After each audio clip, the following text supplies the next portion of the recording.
When you founded Overnite in 1935, how did you make the jump from, being a driver with 1 truck, 2 trucks, to running a trucking company? What made you think to do that? It came fairly easy, and I had some good employees, 1 or 2 that I trusted. I went to them for advice all the time. They didn't get much credit for managing the company, but they helped a whole lot. And you only had a small number of employees at first. How quickly did you expand? Well, I found ways to expand. I mean, R.J. Reynolds Tobacco Company were shipping cigarettes from coast to coast in North Carolina, and they had to be interchanged 3 times. Those truckers had all made a deal they wouldn't expand over each other. And I went to see R.J. Reynolds, and people warned me, don't dare go up there with a pack of cigarettes in your pocket, because he's going to ask you for one. Well, I got all set and went up there, and he turned out to be the best friend I ever had. And I applied for some intrastate rights, and a company from the North Carolina was the first witness against me. He just tore that fella up, and that fella left, and all the other witnesses against us left the building. So anytime I wanted to have an extension, I called him and he would help me. but when he was a witness for me, the carriers would not show up. And this was back in the time when if you wanted to get rights to operate in a certain lane or a certain state, you had to go and basically prove that you were fit to do so, yeah. And others had the option to challenge you. That's right. And that was true under regulation, which began the same year that you founded Overnite in 1935, right through 1980. Yeah. What were your thoughts on the introduction of economic regulation for trucking back in 1930? Well, it was the best thing ever happened. I mean, I hauled freight with a minimum charge of 35 cents. Imagine a minimum charge of 35 cents. We started at 55 when the regulations came in, and of course it went on up. Today it's probably $31 or something like that.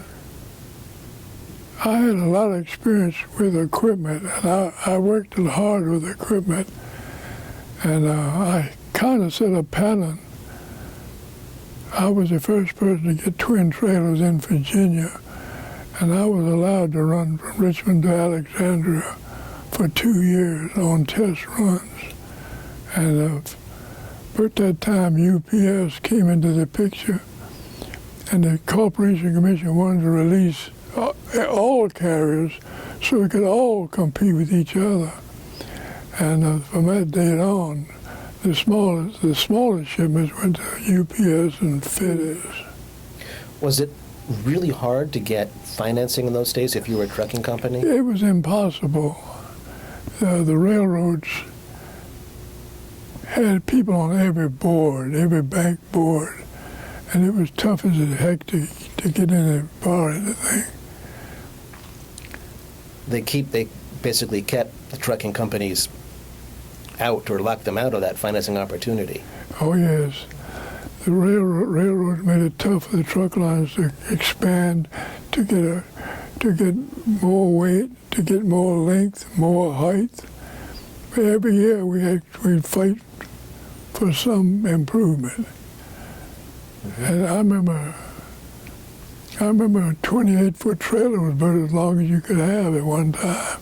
We went a long ways from that to 80 feet. And that's, of course, still a major issue for the trucking industry today. Yes. Size and weight and productivity.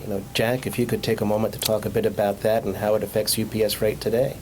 Yeah, well, I think, it's the whole idea of infrastructure. We've got such a dilemma that has to be solved in regards to how do we reinvest in highways, and there's a lot of regulations that are being considered in regards to hours of service, CSA, things like that that could hurt the productivity side of the trucking business. And with all of the concerns there are in regards to congestion on our highways, it would seem to me one of the ways that we would look is towards how do we make the trucking industry more productive. And more productive means getting more freight on a trailer, getting more freight for each tractor pull. And at the end of the day, that means less wear and tear, less vehicles on the highway. And that, to me, would seem to be a good measured approach to how we solve our infrastructure dilemma. If we have less of a dilemma, if there's less vehicles on the highways. So if you're fixing the roads, you're doing that the right way, and at the same time, you're trying to do things that will allow trucking companies to put less vehicles on there. To me, that makes a lot of sense.